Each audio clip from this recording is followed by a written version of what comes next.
우리 옆에 분들과 그럼 이렇게 인사해 볼까요? 예수님께서 참 빛으로 오셨습니다. 인사해 보겠습니다. 예수님께서 참 빛으로 오셨습니다. 네, 예수님께서 참 빛으로 오셨습니다. 이 사실을 분명하게 믿고 그 빛을 잘 따라가는 우리 모두가 됩시다. 여러분, 지난 주일부터 잘 아시다시피 대림절 이 절기가 시작되었습니다.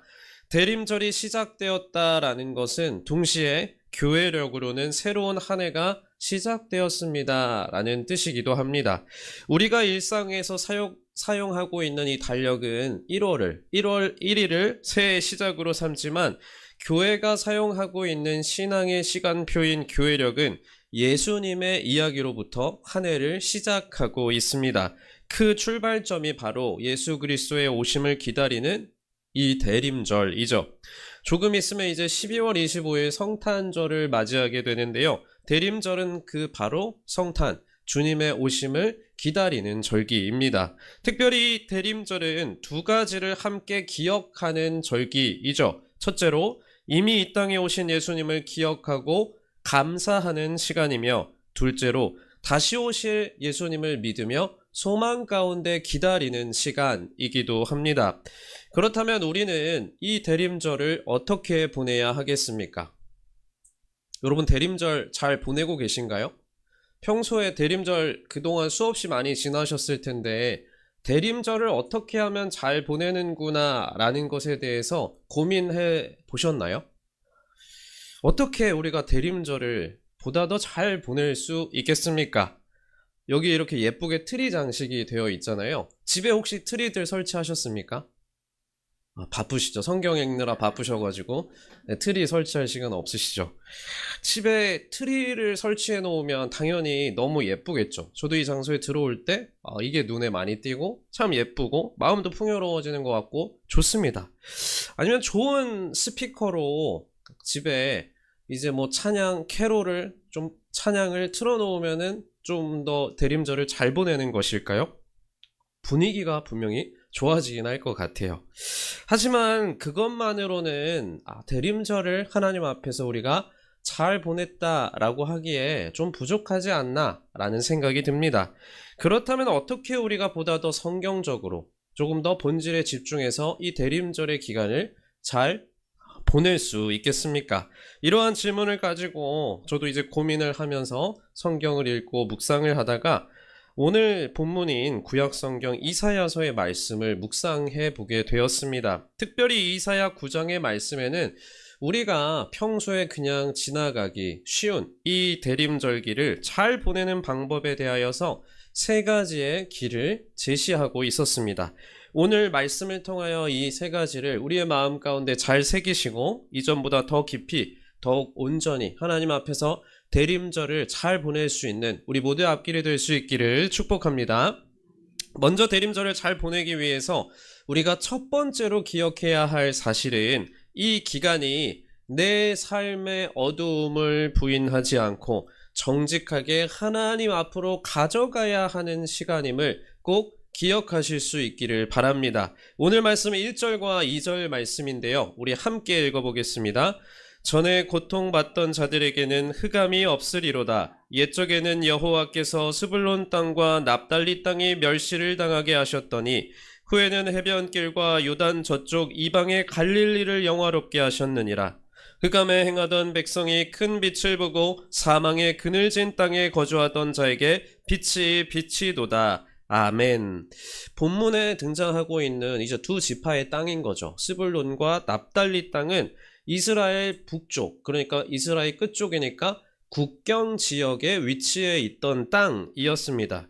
국경에 있다 보니까 어떠한 안 좋은 점이 있었겠습니까? 외세의 침략을 가장 처음으로 받게 되는 그러한 불리한 자리, 어떤 두려움이 있는 자리였습니다. 실제로 이 지역은 아수르 제국이 침략했을 때 그 침략을 가장 처음 받은 자리이기도 했습니다.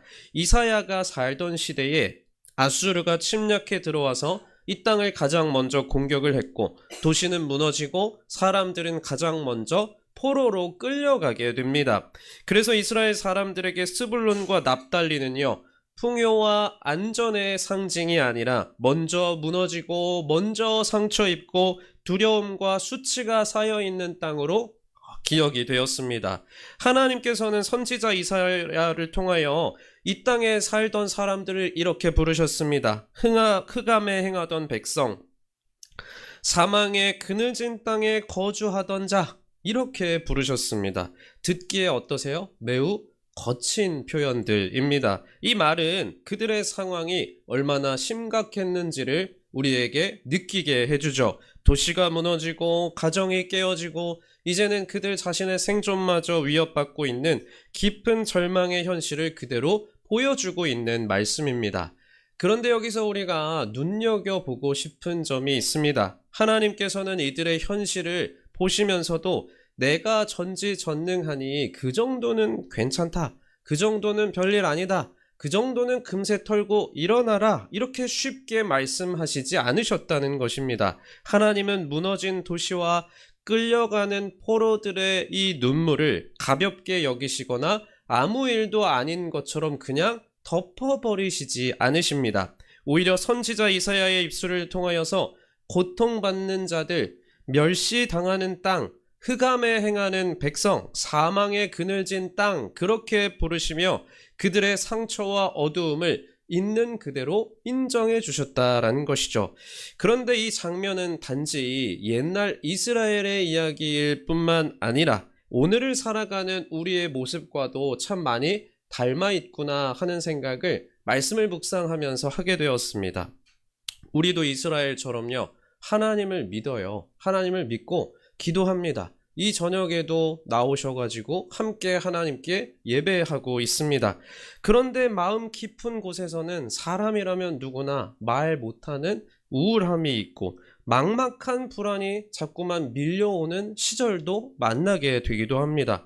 건강의 문제 만나죠. 경제적인 압박 만납니다. 관계의 갈등, 오래된 상처들이 우리의 마음을 계속해서 짓누를 때가 있더라라는 것이죠. 그러다 보면 어떤 생각들이 드세요? 이러한 생각이 들더라라는 것이죠. 나는 분명히 하나님을 믿는데, 나는 하나님의 백성임을 분명히 믿는데 왜 나에게 이런 일이 생기는가? 내가 믿음이 부족해서 그런 건가? 아니면 내가 하나님 앞에서 그래도 열심히 잘 살아보려고 애썼는데 하나님 앞에서 죄 지은 게 있어서 하나님이 나에게 이렇게 벌 주시는 건가?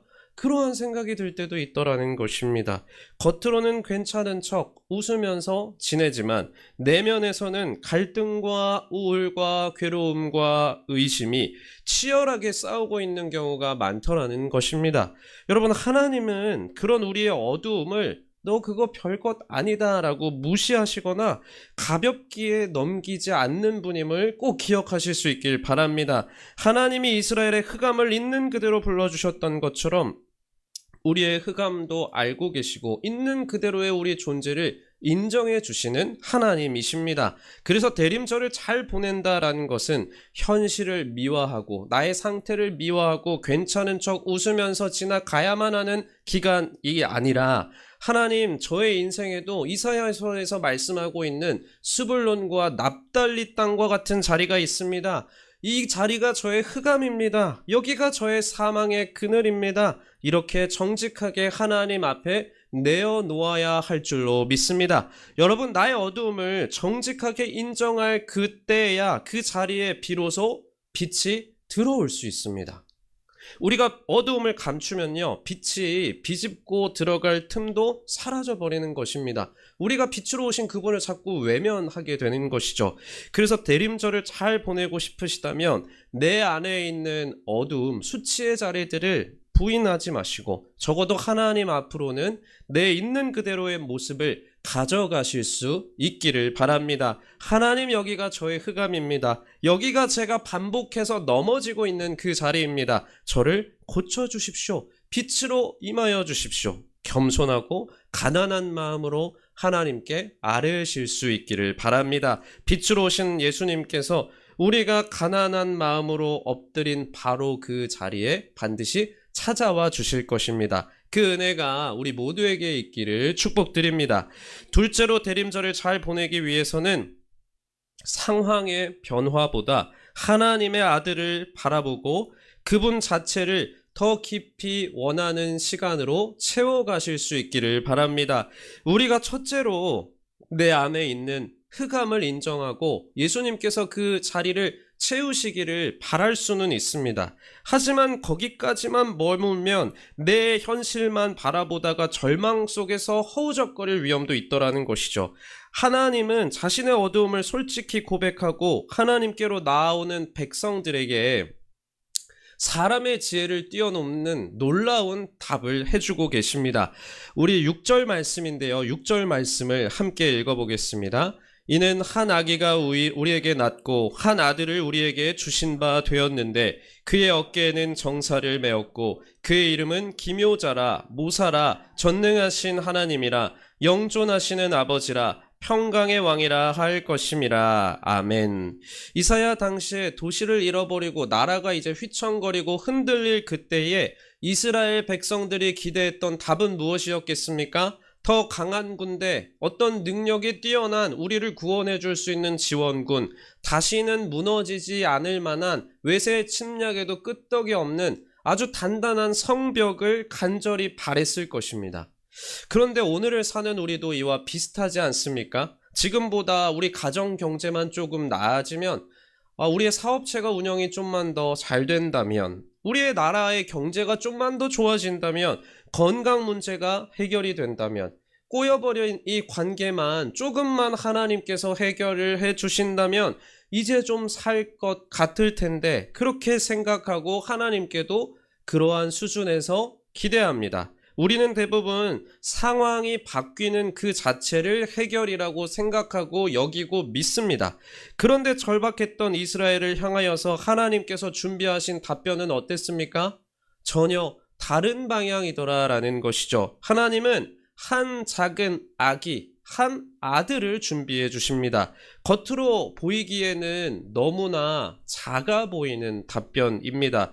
연약한 아기의 모습을 보면 당장에 성벽을 세울 수도 없고 군대를 일으킬 수 없을 것만 같아 보입니다. 그러나 하나님은 바로 그 연약한 아기의 모습으로 이 땅에 오시겠다고 약속하셨습니다. 왜냐하면 하나님이 우리에게 가장 주시고 싶으신 것은 단지 우리가 바라는 상황으로 한번 힘써서 고쳐주시는 그 정도가 아니라 하나님 자신, 그분의 아들을, 신이 인간으로 오신 하나님을 우리에게 주시는 것이었기 때문입니다. 그렇다면 하나님께서 주시려는 이 아들, 도대체 어떤 분이십니까? 우리 다시 한번 6절 말씀을 보시고 노란색으로 칠한 부분만 우리 함께 읽어보겠습니다. 그의 이름은 기묘자라 모사라 전능하신 하나님이라 영존하시는 아버지라 평강의 왕이라 할 것임이라. 아멘.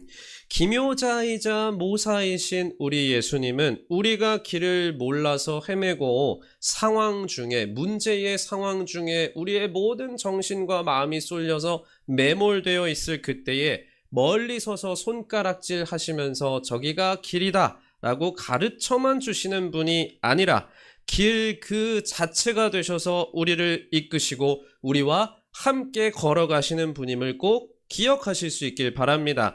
전능하신 하나님이신 예수님은 말구유에 누인 아기의 모습처럼 아주 연약해 보이지만 실제로는 온 우주의 주권을 가지신 창조주 하나님이십니다. 영존하시는 아버지이신 예수님은 잠깐 우리를 일회적으로 돕고 떠나버리시는 분이 아니라 영원히 우리를 책임지시는 아버지가 되십니다. 평강의 왕이신 예수님은 우리 기분이 잠깐 좋아지는 정도, 딱 그 정도의 평안을 잠깐 주시는 분이 아니라 하나님과의 관계와 사람과의 관계와 우리 내면의 깊은 상처까지도 어루만지셔서 참된 평안, 참 샬롬을 주시는 분임을 믿으실 수 있기를 바랍니다. 정리하면 대림절을 잘 보낸다라는 것은 이 절기를 내 문제를 하나님 앞으로 가져가서 해결하는 정도의 기간이 아니라 예수님을 다시 내 마음의 주인으로 모시는 시간으로 삼고 보내는 것임을 꼭 기억하실 수 있길 바랍니다.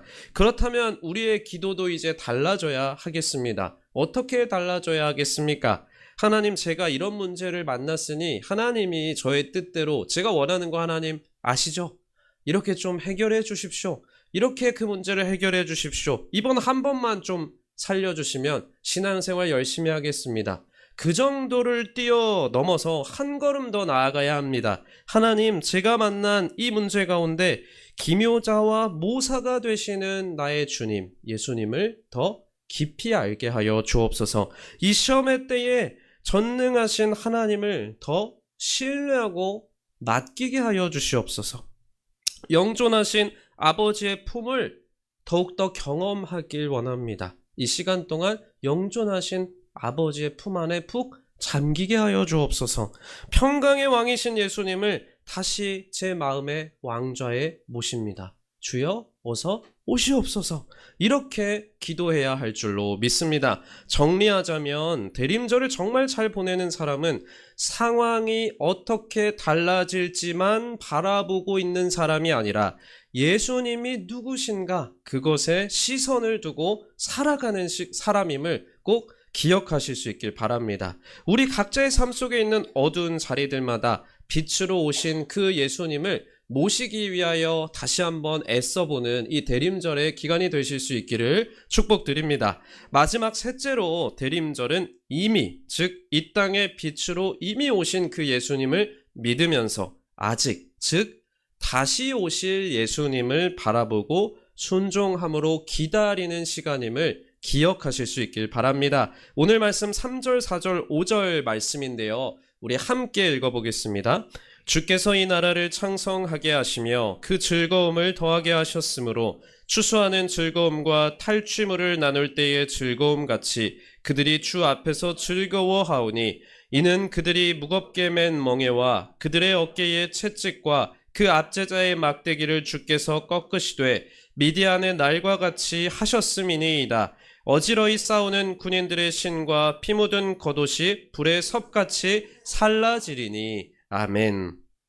이 말씀을 잘 보시면요, 아직 상황은 실제로 아무것도 이루어지지 않았는데 침략당하고 있고 망해가는 와중인데 선지자 이사야는 이 말씀이 하나님의 역전하심이 이미 다 이루어진 것처럼 지금 선포하고 있습니다. 창성하게 하셨다. 즐거움을 더하게 하셨다. 멍에를 꺾으셨다. 전쟁의 흔적이 불에 사라질 것이다. 미래의 일을 현재형, 완료형처럼 선포하고 있더라라는 것이죠. 4절에 나오는 미디안의 날은 어떤 날입니까? 수적으로 턱없이 열세였던 기드온과 300용사를 하나님께서 친히 도우셔서 승리하게 하신 그 날을 우리에게 또 떠올리게 하기도 합니다. 이처럼 이사야는 하나님이 다시 그렇게 하실 것이다. 미디안을 무찔렀던 그 날처럼 다시 그렇게 하실 것이다. 이미 그렇게 하신 것이나 다름없다 하는 믿음의 눈으로 미래를 바라보고 선포하고 있었다라는 것입니다. 가만히 생각해 보시면 우리도 바로 이런, 어쩌면 이사야가 선포했던 것처럼 바로 이런 사이의 시간을 살아가고 있습니다. 우리는 이미 2000년 전에 예수님께서 이 땅에 오셨다라는 사실을 알고 있고 믿고 있습니다. 이미 예수님을 통하여 구원의 길이 열렸고 어두운 세상 가운데 유일한 빛으로 오셨습니다라는 것을 믿고 우리가 또 찬양으로도 고백하고 알고 있습니다. 그러나 그렇다고 해서 우리가 온전히 자유롭습니까? 모든 죄와 눈물로부터 완전히 자유로운 것은 아닙니다. 여전히 우리는 죄와 치열하게 오늘을 싸우면서 나아가야 합니다. 우리 삶에는요, 여전히 눈물이 있습니다. 설명되지 않는 어둠의 영역들이 여전히 우리의 삶 가운데, 우리의 마음 가운데도 있더라라는 것이죠. 그래서 신학적으로 이 시간을 뭐라고 부릅니까? 이미와 아직의 시간, 사이의 시간이라고 부르기도 합니다. 이미 예수님께서 이 땅에 오셔서 빛을 비추셨지만 아직 어두움이 완전히 사라지지는 않은 그 기간, 그래서 믿음의 경주를 계속해서 해 나아가야 하고 영적인 전투를 계속해서 치열하게 해 나아가야 하는 시간을 우리가 살아가고 있는 것입니다.